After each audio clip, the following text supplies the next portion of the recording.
الحمد للہ رب العالمین والصلاة والسلام علی سید المرسلین اما بعد. حضرات، آج غالباً 20 دسمبر کو ہندوستان میں ایک ڈیبیٹ ہوا. اس ڈیبیٹ پر بر صغیر میں خاص طور سے اور پوری دنیا میں اس کا چرچا ہوا. اس کا جو بڑا سبب میری سمجھ میں آیا وہ یہ ہے کہ یورپ وغیرہ میں، امریکہ میں یہ کام ہوتا رہتا ہے. انڈیا میں کچھ اعتبار سے پہلی بار، اور اگر ایک شخصیت ابھی 10-20 سال پہلے جو یہاں تھے، اب نہیں رہتے، انہوں نے اس طرح کا کام کیا ہے، لیکن وہ تھوڑا سا فرق کے ساتھ تھا. اس لیے یوں ہی کہہ لیا جائے کہ یہ پہلی بار ہوا. لوگوں کو بڑا عجیب لگا. یہ تو قرآن کا حکم ہے کہ لوگوں سے ڈائلاگ کرنا چاہیے، لیکن اس ڈائلاگ میں سننے والوں کا کیا رول ہونا چاہیے، یہ ذرا سا عرض کر دوں، پھر اصل بات پر آؤں گا. اور یہ جو آج کا عنوان ہے، یہ بڑا عجیب عنوان ہے اور دنیا کا سب سے مشکل ترین عنوان ہے جس پر آج بولنے جا رہا ہوں. اور یہ بہت وقت چاہیے. اس پر میری 2 ویڈیو کئی سال پہلے ہم نے اس پر بیان دیا ہے، اس پہ آدمی دیکھ سکتا ہے. آج میں کچھ اور عجیب چیزیں لاؤں گا، لیکن میں پہلے یہ عرض کر دے رہا ہوں کہ سننے والوں کا کیا رول ہونا چاہیے. ہم نے سوشل میڈیا پہ دیکھا کہ لوگ گالیاں بک رہے ہیں. یہ کون سا دین ہے؟ نہیں، آپ جو کہیں اس کو دنیا مان لے. یہ آپ کو حق کس نے دیا بھائی؟ اچھا، جب اس طرح کی حرکت آپ اپنی طرف سے کرو گے تو بدنامی کس کی ہوگی؟ دین کی بدنامی ہوگی. یہی وجہ ہے کہ مخالفین کے میں نے جو اعتراضات سنے سوشل میڈیا پہ، اس نے کہہ رہے تھے کہ بھائی اسلام دھرم کے اندر تو آزادی ہی نہیں ہے، سوال کرنے کی آزادی نہیں دیتا. یہ کتنی جھوٹی بات ہے. اس میں تھوڑا سا فرق کر دوں، ایک دم جھوٹ تو نہیں ہے، کچھ سچائی بھی ہے. اس فرق کو بھی ذرا سمجھ لیجئے. دنیا میں جتنے تحریف شدہ دھرم ہیں، اگر تحریف بھی نہیں سمجھ سکتے، چونکہ ابھی کچھ لوگوں سے بات ہوئی تو مجھے اندازہ ہوا کہ تھوڑے سے لوگوں کو چھوڑ کر اکثریت یہ ہے کہ ذرا سا بھی سخت جملہ ہے تو سمجھ ہی نہیں پاتے. اگر تحریف بھی نہیں سمجھ سکتے تو ملاوٹی دھرم دنیا میں جتنے ہیں، بھئی اس کو تو ہر آدمی سمجھ لے گا، دودھ میں پانی ملایا جاتا ہے. ایسے دنیا میں جتنے ملاوٹی دھرم ہیں، ان کے اندر تو یہ بات ہے کہ سوال نہ کریے، سمجھ میں آئے نہ مان لیجیے آپ. لیکن اللہ کی کتاب، آخری کتاب قرآن جو محفوظ ہے، یہ سوال کرنے پر زور دے رہی ہے، سوال پر ابھار رہی. یعقلون، یعلمون، تدبرون، بھرا پڑا ہے قرآن. اور حد یہ ہے سوال کرنے پر. اور جو یہ مخالفین نے کہا کہ بھئی بغیر سوچے سمجھے، بغیر سوال کے مان لو، قرآن تو یہ کہتا ہے اللہ کی بات بھی بغیر سمجھے نہیں مانتے نیک لوگ. والذین اذا ذکروا بآیات ربہم لم یخروا علیہا صما عمیانا. اس کا ترجمہ یہ ہے کہ اور جب ان کے سامنے اللہ کی آیات پیش کی جاتی ہیں تو اس کو اندھے بہرے ہو کر نہیں گرتے. یعنی اللہ کی بات کو بھی پہلے سمجھتے ہیں پھر عمل کرتے ہیں. یہ ہے قرآن. اب قرآن کے نام پر کسی نے اپنی طرف سے کچھ چیزیں کہی ہے، وہ بھی مجھے معلوم ہے، خارجی کتابوں کو بھی میں دیکھتا ہوں، اس میں لکھا ہے تو قرآن کے خلاف ہے. بھائی اگر ایک آدمی اگر سناتن دھرم کا جھوٹ بول رہا ہے تو کیا اس کے دھرم میں لکھا ہے جھوٹ بولنا؟ یہ اس کا اپنا ذاتی فعل ہے. ایسے اگر کوئی مسلمانوں کے گھر میں پیدا ہو کر یہ کہتا ہے سوال نہ کرو، تو یہ اسلام نہیں ہے، یہ قرآن نہیں ہے، یہ اس کا ذاتی فعل ہے. اس کو آپ قرآن پہ لا کر فٹ کر دے رہے ہو. تو یہ دونوں طریقے بہت بیہودے اور واہیات ہیں. یعنی سامنے والا جو ہماری بات سے اتفاق نہیں رکھتا، اس کو برا بھلا کہنا یہ حرام ہے اور یہ گمراہی ہے. اور یہ صفت جو ہے ہمیں منزل تک نہیں پہنچائے گی. اسلام یہ نہیں سکھاتا. پیغمبر کے بارے میں نے یہ پڑھا ہے کہ مشرکین مکہ جو آپ کو اذیت دیتے تھے، رات کو ان کے حق میں دعائیں کرتے تو کہتے تھے اللہ یہ میرے بھائی ہیں. یہ الفاظ لکھے ہیں کتابوں میں مخالفین کے بارے میں. تو یہ جو ہمارا انداز ہے ہم اور وہ، یہ جو گروپ بندی، نہیں، ایک تو بہت بڑے عالم، کسی فرقے کے عالم ہیں، نام نہیں لوں گا، انہوں نے کہا کہ وہ بات جو کر رہے تو ہمارے فرقے کی نہیں ہے۔ بتائیے یہ کتنی بڑی بدبو ہے کہ مطلب ایک کامن بات میں، کامن ڈیبیٹ میں، جس میں ہندو، عیسائی، یہودی، مسلمان سب اکٹھے ہیں، وہاں تو مسلمان ہو کر کہہ رہے ہو کہ تو ہمارے فرقے کے نہیں ہے۔ یہ کتنی بیوقوفی کی بات ہے۔ میں اصل موضوع پر اب آنے جا رہا ہوں۔ سب سے پہلے یہ جاننا ضروری ہے، اور میں نے آتے ہی یہاں کچھ چیزیں سمجھ لیا، اس لیے میں اس اعتبار سے بات کروں گا جو آپ کی سمجھ میں آ جائے۔ اور میں اس سبجیکٹ پر بہت دن سے چاہتا تھا بولوں، لیکن میں اس لیے نہیں بولتا تھا کہ یہ مجمع سائنٹیفک باتوں کو، ساز و نادر کو چھوڑ کر سمجھنے کی استعداد نہیں رکھتا۔ لوگ بور ہوں گے، کہیں گے یار کہاں سے آ گیا، یہ کیا بتاتا ہے۔ تو یہ بھی اسلام نے سکھایا کہ ایسی بات نہ کرو جس سے لوگ بور ہو جائیں، وہ بات کرو جس کو لوگ سننا پسند کریں۔ اس لیے میں اس پر بولتا نہیں تھا، لیکن آج میں نے اس کو فرض سمجھا، اگر میں نہ بولوں گا تو اللہ کے ہاں پکڑا جاؤں گا، مجرم ہوں گا۔ اس لیے میں نے آج سوچا کہ اس مضمون کو لے رہا ہوں۔ وقت بہت کم ہے، لیکن پھر بھی اختصار کے ساتھ کچھ باتیں عرض کر رہا ہوں۔ سب سے پہلے ہمیں آپ کو یہ جاننا چاہیے کہ دنیا میں جو ایتھسٹ ہیں، ایتھسٹ کو ہم لوگ ملحد کہتے ہیں، ہندی میں ناستک کہتے ہیں۔ اگر تینوں مطلب کوئی نہیں جان پا رہا ہے تو پھر آسان ترجمہ ہے جو لوگ اللہ کو نہیں مانتے۔ بھئی اسے تو سب سمجھ گئے۔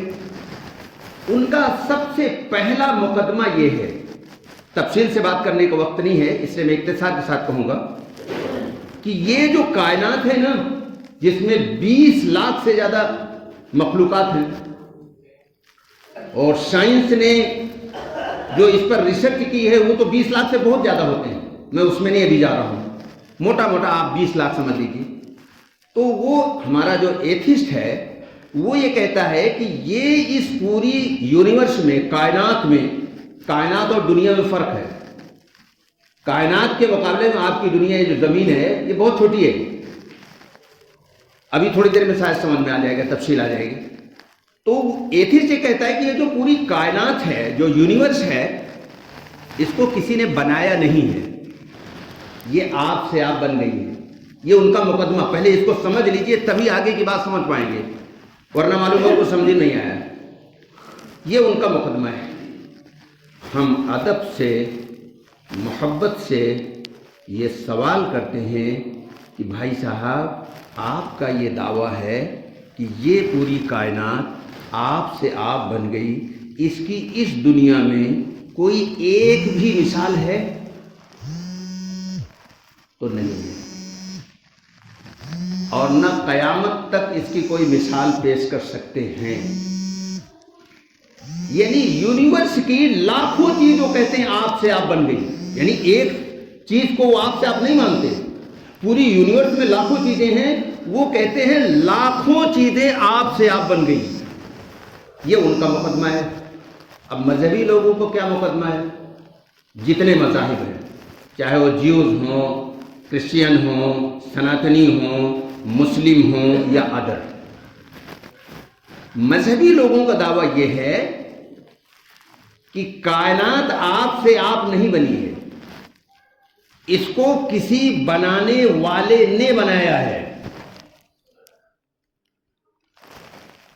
تو وہ سوال کرتے ہیں کہ پھر اس بنانے والے کو کس نے بنایا ہے؟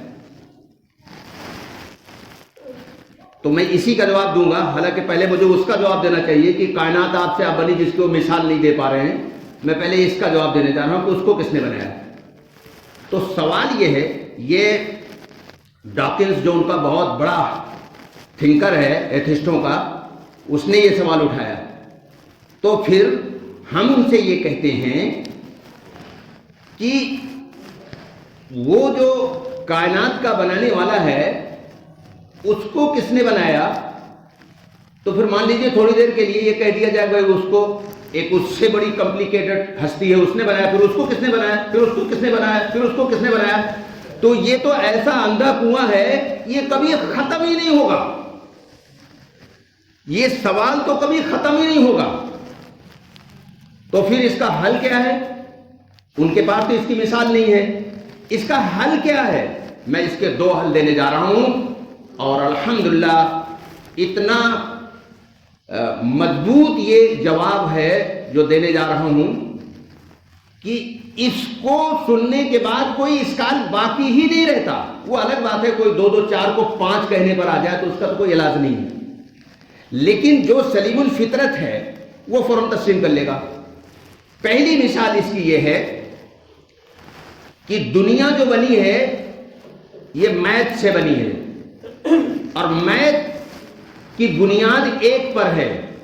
توجہ، میتھمیٹیکل جو پروف ہوتا ہے یہ دنیا والوں کے نزدیک آخری اور حتمی پروف ہوتا ہے، اور دنیا کی کوئی طاقت میتھمیٹکس کے ثبوت کو رد نہیں کر سکتی۔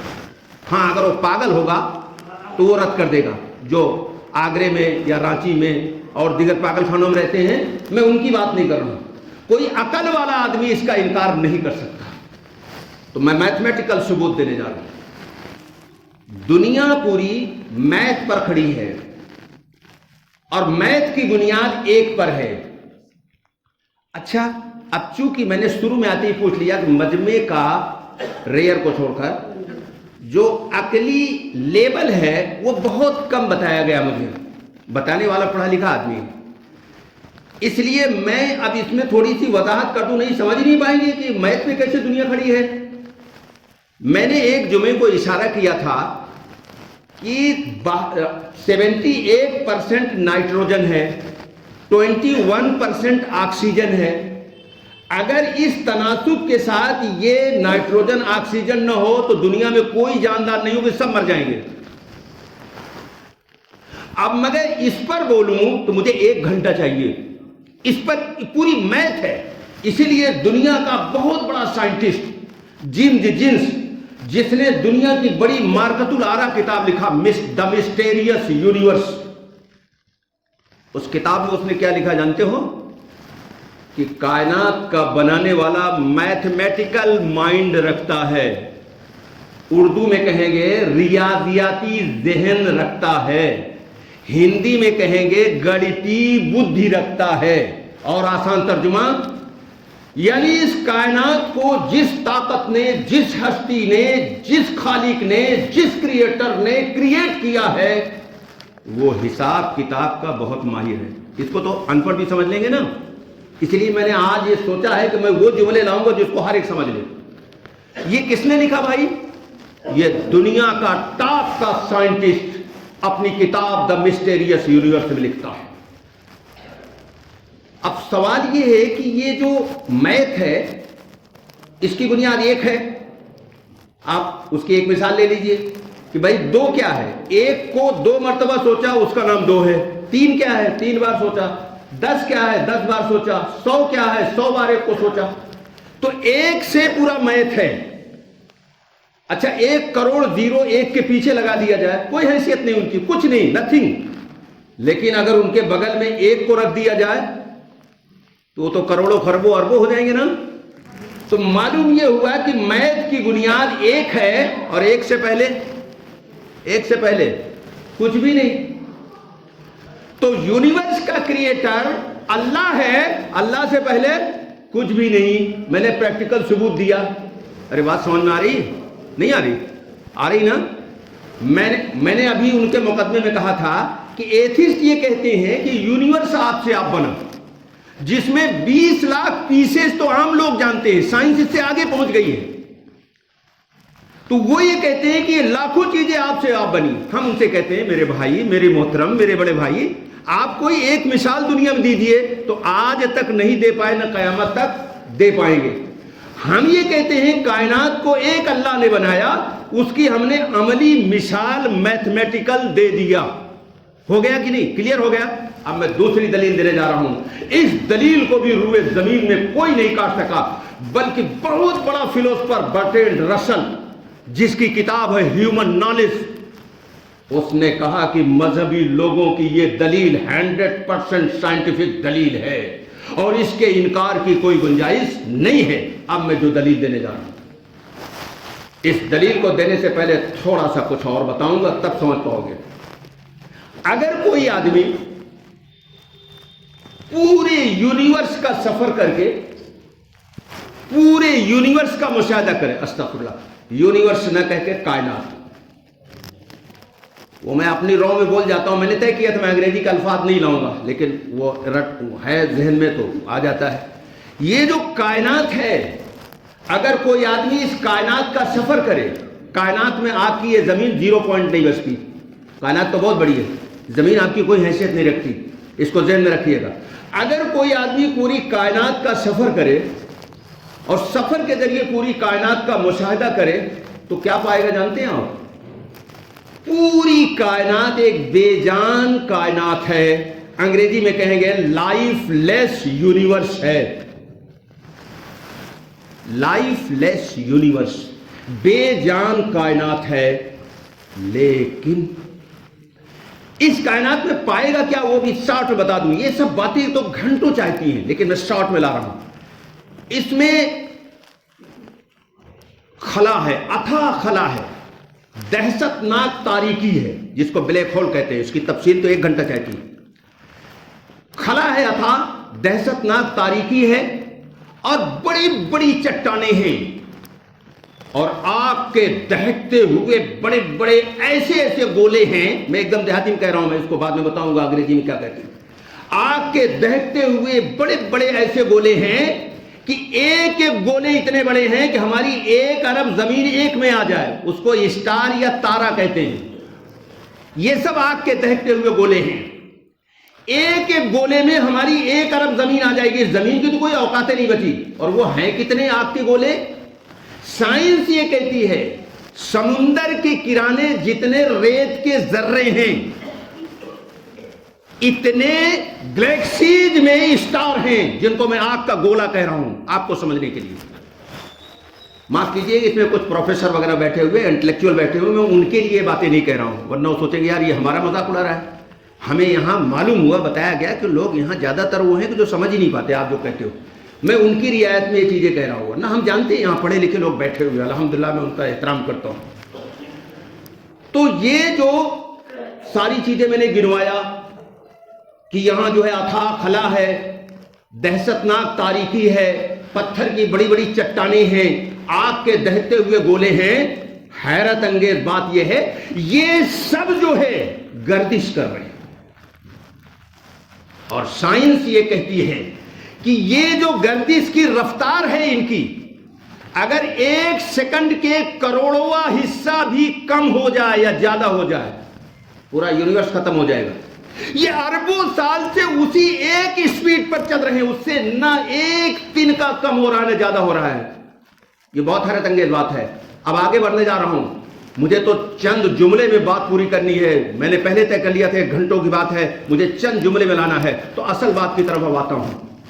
یہ اتنی بڑی حیرت انگیز یونیورس کا سفر کر کے، بات تو یہی شروع کیا تھا نا، جب وہ اس پلانٹ ارتھ پر، سیارہ زمین پر، اور اگر اور آسان سمجھنا ہے تو دھرتی پر.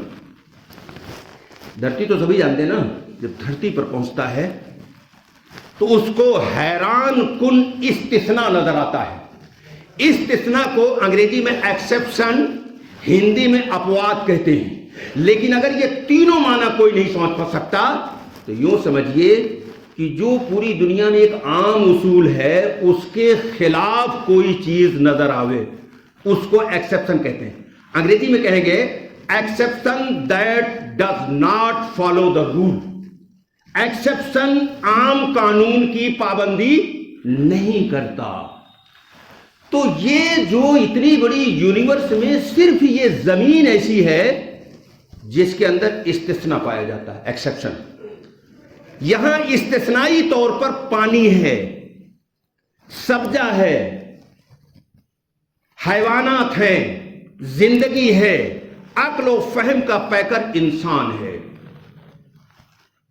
بڑی عجیب بات اب کہنے جا رہا ہوں، اور جو بات اب کہنے جا رہا ہوں پوری دنیا کے ایتھیسٹ اس کا جواب نہ آج تک لا پائے نہ قیامت تک دے پائیں گے.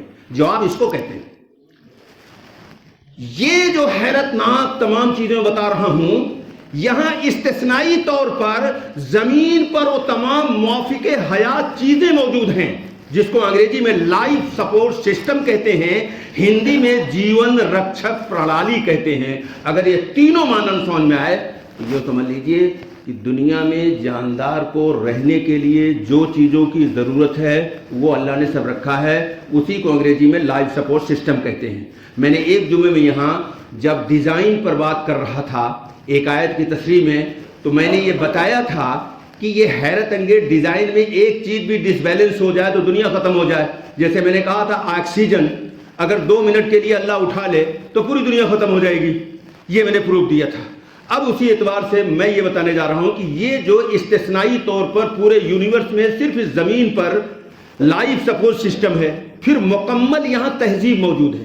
تہذیب کو انگریزی میں سویلائزیشن، ہندی میں سبھیتا یا سنسکرت بھی کہتے ہیں۔ تو یہ جو سویلائزیشن ہے یہ پورے یونیورس میں کہیں نہیں موجود ہے، سرے سے صرف اسی زمین پر موجود ہے۔ یہ واقعہ یہ بتاتا ہے کہ اس زمین پر یہ حیران کن استثناء یہ کوئی سادہ بات نہیں ہے، بلکہ یہ استثناء ایک عظیم حقیقت کا مشاہداتی ثبوت ہے، پروف ہے، اور وہ ہے عظیم خالق کا پروف۔ خالق کہتے ہیں کریٹر کو، یہ عظیم خالق کا پروف ہے۔ چونکہ استثناء مداخلت کو ثابت کرتا ہے، اور جو مداخلت ثابت ہو جائے تو مداخلت کار کا وجود آپ سے آپ ثابت ہو جاتا ہے، اور جو مداخلت کار کا وجود ثابت ہو گیا تو پھر کریٹر کا وجود آپ سے آپ ثابت ہو گیا۔ اسی کو انگریزی میں یوں کہا exception proof intervention and intervention proof intervener, and when the existence of intervener is proved, the existence of creator also proved۔ میں نے اردو ترجمہ پہلے کر دیا، ترجمہ کرنے کی گنجائش نہیں ہے، یعنی میں نے 2 دلیل دیا، اور یہ دونوں دلیلیں میں نے حتی الامکان اپنے مزاج کو ذبح کرتے ہوئے بہت نرمی کے ساتھ، بہت محبت کے ساتھ کہا۔ میں اس سے زیادہ نرم تو ہو ہی نہیں سکتا۔ بہت نرمی کے ساتھ میں نے کہا کہ میرے جتنے ایتھسٹ بھائی ہیں میں نے ان کے جواب میں 2 عملی دلیل دیا ہے، اور ایسی دلیل کہ قیامت تک اس کا جواب آج تک نہ دے پائے نہ قیامت تک دے پائیں گے، لیکن وہ جو بات کہتے ہیں اس کی عملی دلیل آج تک ان کے پاس نہ ملی ہے نہ قیامت تک ملے گی۔ یہ 2 دلیل ہیں۔ اب میں ایک آخری بات کہنے جا رہا ہوں، وہ میں نے شروع میں غالباً کہا بھی تھا، پھر سے کہنے جا رہا ہوں۔ ہمارا کام صرف یہ ہے کہ ہم کسی تک بات پہنچا دیں محبت سے، ہم منوانے کے ذمہ دار نہیں، بلکہ اگر کوئی زبردستی فورس کرتا ہے منوانے کی تو اللہ کی نظر میں مجرم ہے، ظالم ہے، اللہ کے ہاں پکڑا جائے گا۔ میں آیت پڑھ رہا ہوں اس کی دلیل میں، سورہ یونس آیت نمبر 100 میں اللہ نے کہا وَلَوْ شَاءَ رَبُّكَ لَآمَنَ مَنْ فِي الْأَرْضِ كُلُّهُمْ جَمِيعًا أَفَأَنْتَ تُكْرِهُ النَّاسَ حَتَّى يَكُونُوا مُؤْمِنِينَ۔ بہت عظیم آیت ہے۔ آج کا ہمارا اسکالر فورس کر کے، ضد کر کے، دوسرے کو برا کہہ کر کیا یہ ثابت کرنا چاہتا ہو اللہ میاں سے بڑا ہے نعوذ باللہ، تو پھر اس کے بعد تو کچھ بچے ہی نہیں۔ اللہ کہہ رہا تھا کہ اور اگر تمہارا پروردگار چاہتا تو زمین پر بسنے والے جتنے لوگ ہیں سب ایمان والے ہو جاتے۔ بھئی اللہ کو یہ طاقت ہے کہ نہیں؟ یہ تو ایک دیہاتی بھی جان جائے گا نا۔ وہی اللہ نے اس آیت میں بتایا کہ اگر تمہارا پروردگار چاہے تو زمین پر جتنے لوگ ہیں سب ایک ہی خیال کے ہو جائیں، سب ایمان والے ہو جائیں، سب مطیع فرما بردار ہو جائیں۔ آگے اللہ نے کہا پھر کیا تم زبردستی کرو گے کہ لوگ ایمان لائیں؟ اور آخری بات یہ بھی کہہ دوں، سچائی کو بائی فورس منوانا یہ سچائی کی توہین ہے۔ بہت عجیب جملہ لگ رہا ہوگا، سچائی کو فورس کے ذریعے منوانا یہ سچائی کی توہین ہے۔ آخری بات، ہمارے ایتھسٹ لوگ ایک سوال یہ کرتے ہیں، وہ سوال اس لیے کرتے ہیں ان کو کریشن پلان آف گاڈ نہیں معلوم ہے۔ کریشن پلان آف گاڈ کی اردو یہ ہوگی کہ اللہ نے اس دنیا کو کیوں بنایا۔ اس وجہ کو معاف کیجئے کہ مذہبی لوگ بہت سارے سے ملاقات ہوئی نہیں جانتے۔ جیسے اس ڈیبیٹ کے بعد بہت سارے فون میرے پاس آئے کہ سر اس کے بارے میں آپ کیا کہتے ہیں۔ بہت سارے لوگ چل کر میرے گھر پہ آئے، اس پر کیا کہتے ہیں، تو میں نے اس کے پازیٹیو اور اس کے جو نگیٹو چیزیں تھیں وہ سب سامنے رکھا. ایک ہی چیز تھوڑا رکھنا چاہیے. تو اسی اعتبار سے کریشن پلان آف گاڈ نہ جاننے کی وجہ سے بڑی غلط فہمی کے شکار ہو گئے لوگ. اللہ نے اپنی آخری کتاب میں 2-2-4 کی طرح یہ بتایا ہے کہ ہم نے اس یونیورس کو ٹیسٹ گراؤنڈ کے طور پر بنایا ہے. اور معاف کیجئے گا، کوئی ٹیسٹ اس دنیا میں آج تک ایسا ہم نے نہ دیکھا نہ قیامت تک ہوگا کہ وہ آدمی ایگزامینیشن ہال میں کوئی غلط بات لکھ رہا ہو اور اس کا کلاس ٹیچر دیکھ بھی رہا ہے غلط لکھ رہا ہے تو اس کو بتا دے نہیں ایسا ایسا لکھو. تو ٹیسٹ ہی نہیں ہو تو خود بتانے والا مجرم ہو جائے گا اور اس کو جیل میں ڈال دیا جائے گا، اس کو سسپینڈ کر دیا جائے گا، نوکری بھی اس کی چلی جائے گی. تو جو بات اپنے لیے پسند کرتے ہو رب کے لیے اس کے خلاف، یہ دوہرا ماپدنڈ کہاں سے لایا؟ یہ ٹیسٹ گراؤنڈ ہے اور اس ٹیسٹ کے بغیر جنتیوں کا سلیکشن ممکن ہی نہیں تھا. یہ میں ایک جملے میں کر رہا ہوں، اس پر 2 گھنٹہ بولوں تو کم ہے. یہ اتنی عجیب بات ہے. اس کو نہ جاننے کی وجہ سے تمام اسکالات اور اعتراضات تمام سب آتے رہتے ہیں. تو برائے کرم آپ لوگوں سے درخواست ہے کہ کریشن پلان آف گاڈ کو بہت تفصیل سے سمجھنے کی ضرورت ہے. آپ لوگ یہ سمجھیے کہ یہ کریشن پلان آف گاڈ کو ڈیٹیل میں سمجھیں کہ یہ کیوں اللہ نے یونیورس کو بنایا. اب چونکہ وقت میرا پورا ہو چکا، اس میں باتیں بہت امپورٹنٹ کچھ رہ گئی ہیں. اگر کوئی جمعے کے بعد بیٹھے گا تو میں کچھ امپورٹنٹ چیزیں وہ بھی عرض کر دوں گا. سنتیں پڑھ لیجئے. وما علینا البلاغ.